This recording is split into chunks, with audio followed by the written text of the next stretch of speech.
성경 말씀은 요한일서 1장 8절입니다. 만일 우리가 죄가 없다고 말하면 스스로 속이고 또 진리가 우리 속에 있지 아니할 것이요. 만일 우리가 우리 죄를 자백하면 그는 미쁘시고 의로우사 우리 죄를 사하시며 우리를 모든 불의에서 깨끗하게 하실 것이요. 만일 우리가 범죄하지 아니하였다 하면 하나님을 거짓말하는 이로 만드는 것이니 또한 그의 말씀이 우리 속에 있지 아니하니라. 아멘. 이 시간에는 회개와 사죄라고 하는 제목으로 잠깐 말씀을 드리려고 합니다.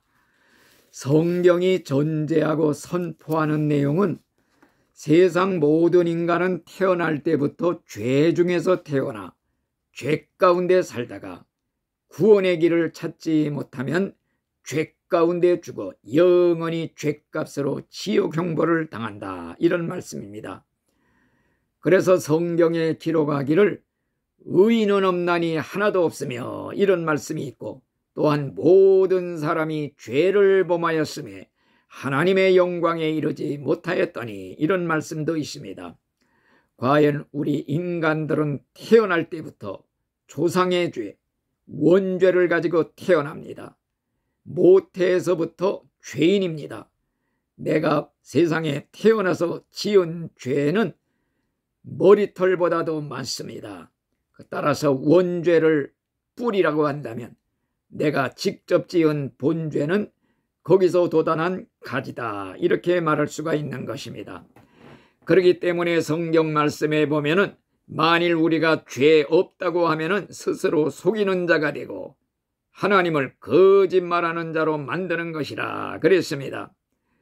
그러면 죄가 무엇입니까? 성경에 보니 사람이 선을 행할 줄 알고도 행치 아니하면 죄니라, 이런 말씀이 있습니다.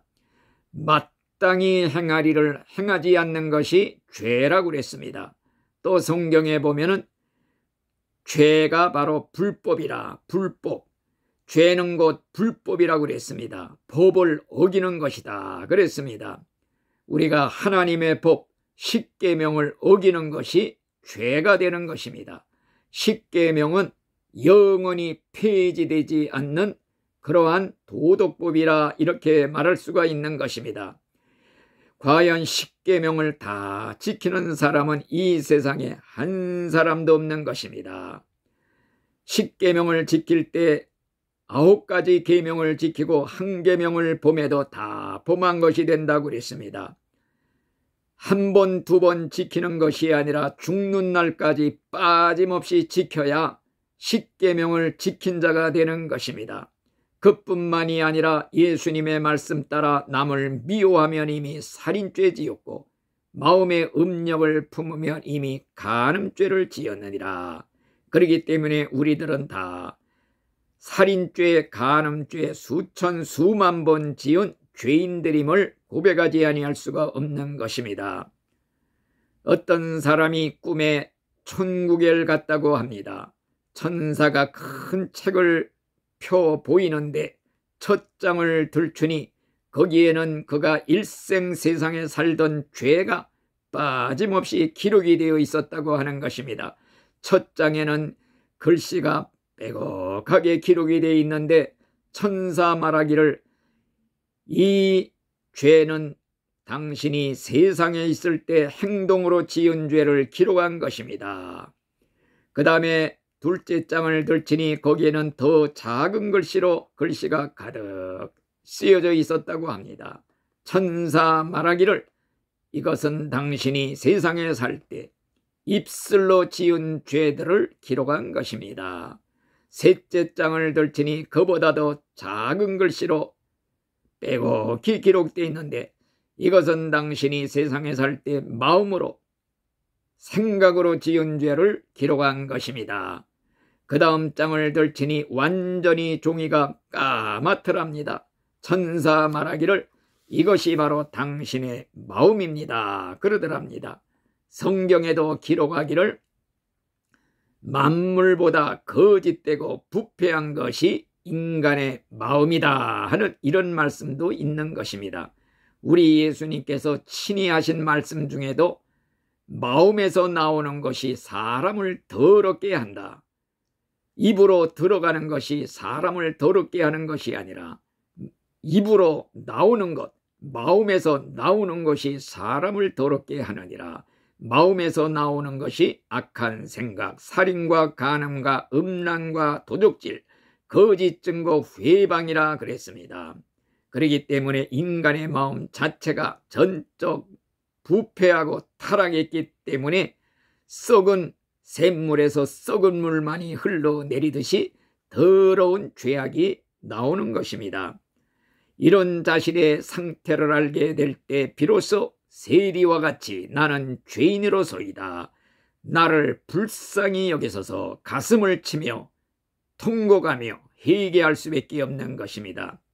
왜냐하면 죄의 값은 사망이기 때문에 나는 죄값으로 지옥에 갈 수밖에 없는 비참한 상태라는 것을 깨달을 때 비로소 통회가 나오고 회개가 나오는 것입니다. 이런 자신의 비참한 상태를 깨달은 사람만이 누가 나를 이 사망의 몸에서 건져내랴 졸귀하며 탄식을 하게 되는 것입니다. 자신의 비참한 상태를 깨달은 자만이 기독도와 같이 무거운 죄악의 짐을 벗기 위해서 좁은 문을 향해서 달려갈 수가 있는 것입니다. 기독도가 무거운 죄악의 짐을 벗기 위해 좁은 문에 도착하니 거기에는 십자가가 서 있었습니다. 십자가에 예수님이 피 흘리고 있는 모습을 볼 때 감격하여 눈물을 흘릴 때 죄악의 짐이 저절로 굴러 떨어져 나갔던 것입니다. 과연 우리 하나님께서는 이렇게 죄인을 구원하기 위해서 자신의 아들 예수님을 희생제물로 우리를 위해 대신 죄값받아 심판받아 죽게 하심으로써 화해의 손길을 내미신 것입니다. 화해의 입맞춤을 예수님이 하나님이 먼저 죄인을 향해서 하신 것입니다. 이제는 죄인 편에서 할 일은 응답의 입맞춤을 해야 됩니다. 응답의 손길을 내밀어 하나님의 손을 잡아야 되는 것입니다. 이것을 바로 회개라고 말할 수가 있는 것입니다. 성경에 말하기를 너희가 만일 회개치 아니하면 다 이와 같이 망하리라, 이런 경고의 말씀이 있습니다. 회개라고 하는 것은 자신의 비참한 처지를 깨닫고 슬퍼하며 애통하며 눈물을 흘리며 하나님께로 방향을 180도 바꾸어 돌아가는 행동을 말하는 것입니다. 이렇게 회개하고 하나님께 돌아오는 자에게는 하나님의 약속의 말씀이 기록이 되어 있습니다. 오라, 우리가 서로 변론하자. 너희 죄가 피와 같이 붉을지라도 양털같이 희게 해주리라. 주홍같이 새빨개도 흰눈같이 희게 해주리라. 약속을 했습니다. 회개하고 돌아오는 자에게 하나님이 약속하신 말씀 무엇이냐? 과연 하나님은 우리 죄악을 따라 갚지 아니하셨으니 이는 하늘이 땅에서 높음같이 그를 경외하는 자에게 그 인자하심이 크심이로다, 이런 말씀도 있습니다.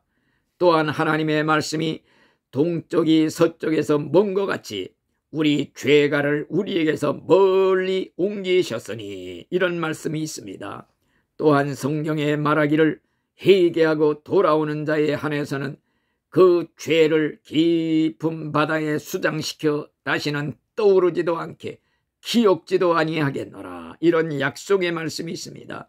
회개하고 돌아오는 죄, 아무리 죄가 많을지라도 그 머리털보다 더 많은 죄 다 가루로 만들어서 바람에 훌훌 날려 기억지도 아니하겠노라 약속을 했던 것입니다.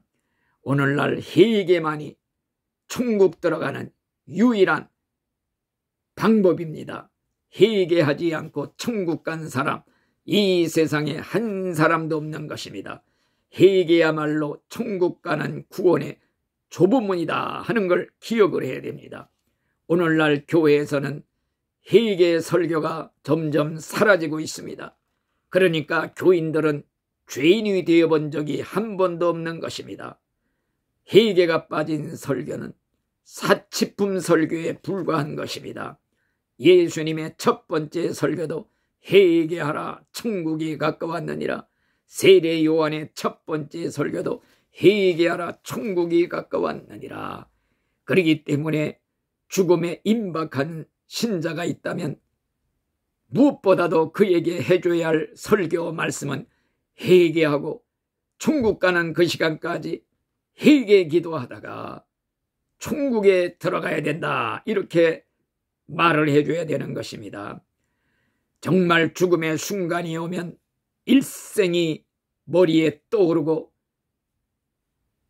작은 죄까지 머리에 떠오릅니다. 그렇기 때문에 어거스틴은 어머니 젖꼭지 깨물었던 죄까지 회개했다는 얘기가 있습니다. 생각나는 죄 다 일일이 회개하고 다 털어버리고 깃털처럼 가벼운 영혼이 되어 천사들에게 받들려 훨훨 하늘나라에 올라가야 될 줄 믿습니다. 그렇기 때문에 우리는 회개하라 하시는 주님의 말씀 꿈에도 잊지 말고 죽을 때까지 회개 생활, 목욕한 사람은 발밖에 씻을 것이 없다는 말씀을 따라 목욕은 첫 번째 구원받을 때 십자가의 피로 목욕을 합니다. 그러나 죽는 날까지 우리의 발은 더럽기 때문에 매일같이 더러워진 발을 닦는 회개, 매일매일의 기도, 천국 갈 때까지 계속하다가 이제 우리가 죽는 순간 스데반 집사와 같이 내 영혼을 받아 주시옵소서, 하나님께 영혼을 맡기고 천국에 들어가는 모든 성도님들이 되시기를 간절히 바라는 것입니다. 아멘.